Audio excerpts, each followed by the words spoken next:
रानी अब्बक्का चौथा, समुंदर की मलका। रात का वक्त था। मैंगलोर के समुंदर के किनारे हवा में नमक और बारिश की खुशबू घुली हुई थी। लहरें किनारे से टकराकर ऐसे गूंज रही थीं जैसे जंग के नगमे। आसमान पर बादल गरज रहे थे और दूर कहीं बिजली चमककर समुंदर के पन्ने को रोशन कर देती थी। इस अंधेरों में एक किला चमक रहा था, उल्लाल का किला, जहाँ की मलका थी रानी अब्बक्का चौथा, जिसे लोग इज्जत से समुंदर की मलका कहते थे।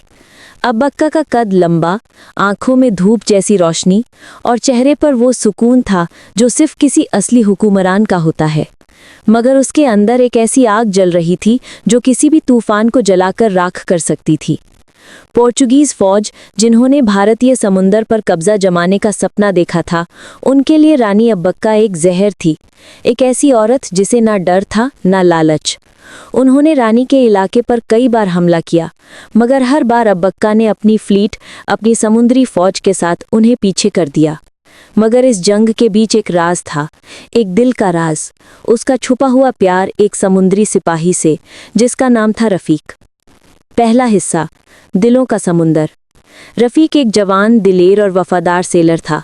उसका चेहरा धूप से तपा हुआ, लेकिन आंखों में समुंदर की गहराई थी।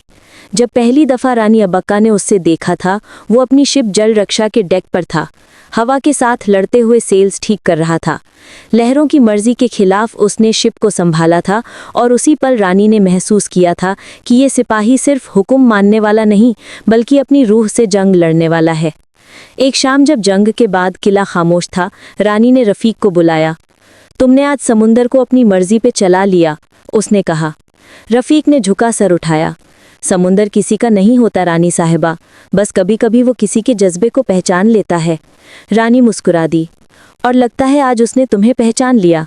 उस दिन के बाद रानी अक्सर उससे मशवरे लेती, नए शिप्स बनवाने के डिज़ाइन, समंदरी रास्ते और जंग के दौर में हवाओं के रुख तक के बारे में।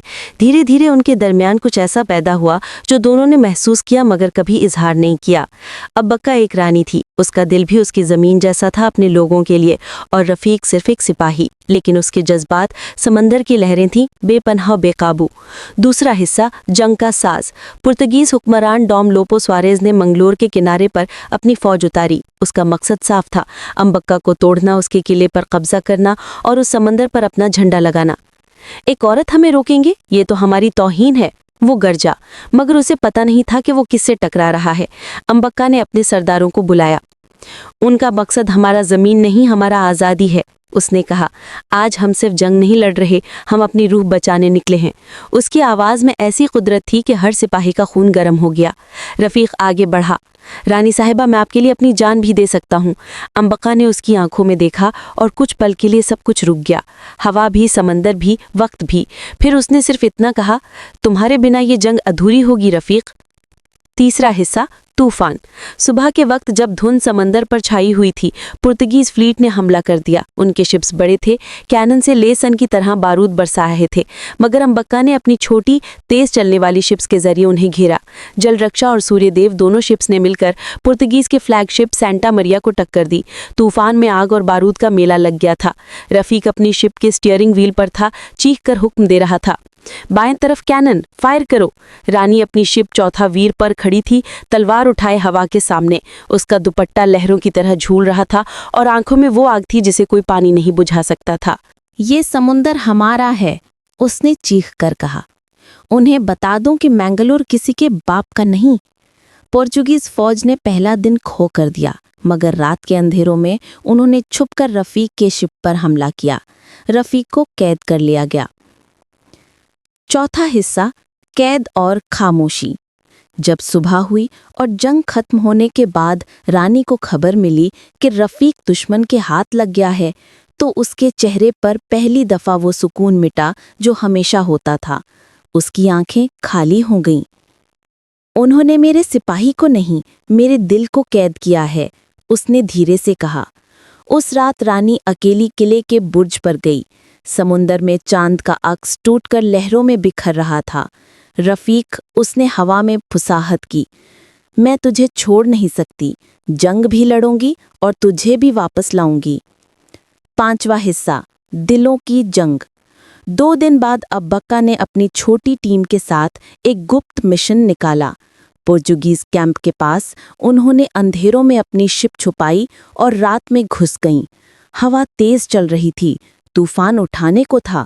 दुश्मन सोच भी नहीं सकता था कि कोई औरत उसके कैंप तक पहुंच सकती है, मगर अब्बक्का सिर्फ कोई औरत नहीं थी, वो रानी थी और उसका प्यार उसका हथियार।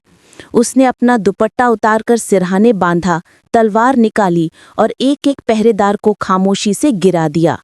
रफीक एक टेंट में बंधा हुआ था, उसका चेहरा जख्मी लेकिन आंखें अब भी चमक रही थी। रानी, आप? उसने धीमी आवाज में कहा। अब्बक्का ने उसकी जंजीर काट दिए। मैंने वादा निभाने आई हूं, उसने कहा। मैंने कहा था, तुम्हारे बिना ये जंग अधूरी है। उन दोनों ने कैंप से भागकर समंदर की तरफ रुख किया। पीछे से गोलियों की आवाज, कैनन के धमाके, लेकिन हवा उनके साथ थी।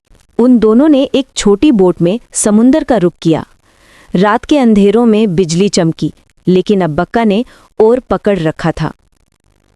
रानी, अगर हम डूब गए तो? रफीक ने पूछा। अब्बक्का ने मुस्कुराकर कहा, तो हम समुंदर के हिस्सा बन जाएंगे, जहां से हम दोनों आए थे। छठा हिस्सा, आखिरी जंग। उनके वापस आने के बाद अब्बक्का ने आखिरी जंग के लिए तैयारी की। पोर्चुगीज ने सोचा था कि उसकी हिम्मत टूट गई होगी, लेकिन वो तो अब और भी मजबूत थी। अब्बक्का ने अपनी पूरी फ्लीट को तैयार किया। आज हम सिर्फ जंग नहीं लड़ रहे, उसने कहा। आज हम दुनिया को दिखा रहे हैं कि एक औरत का जज्बा किसी फौज से कम नहीं। रफीक उसके साथ था। अपनी शिप पर जब कैनन गरजे और समुंदर लाल हो गया तो उन दोनों ने आखिरी बार एक दूसरे की तरफ देखा।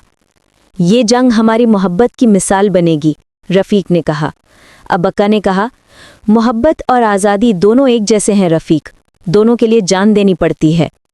उन दोनों ने अपनी शिप्स को एक साथ पोर्चुगीज फ्लीट के बीच तक ले गए। आग, बारूद और पानी का तूफान मच गया। पोर्चुगीज फौज को पीछे हटना पड़ा। अब्बक्का का झंडा हवा में लहरा रहा था, लेकिन उसका दिल थक गया था। रफीक उसके पास आया, दोनों के चेहरे पर खून और समुंदर का नमक। हम जीत गए, रफीक ने कहा। अब्बक्का ने आंखें बंद करके कहा, नहीं रफीक, हमने सिर्फ अपनी रूह बचाई है। एक तेज धमाका हुआ, उनकी शिप हिला और सब कुछ रोशनी में डूब गया। सातवां हिस्सा, दास्तान। कुछ दिन बाद जब समुंदर शांत हुआ तो लोगों ने देखा कि उल्लाल के किनारे पर रानी अब्बक्का का झंडा अब भी लहराता है। कोई नहीं जानता था कि वो और रफीक जिंदा हैं या नहीं, मगर रात के वक्त जब हवा तेज चलती तो लहरों के साथ लोग सुनते, ये समुंदर हमारा है। और कहते हैं कि कभी-कभी दूर हॉराइजन पर दो छोटी नौकाएं एक साथ चलते हुए नजर आती हैं। एक में एक औरत जिसे लोग रानी अब्बक्का कहते हैं और दूसरे में एक सिपाही जिसका नाम है रफीक। दोनों हमेशा के लिए समुंदर का हिस्सा बन गए। प्यार और जंग दोनों में हार ना मानने वाली रानी और उसका वफादार सिपाही।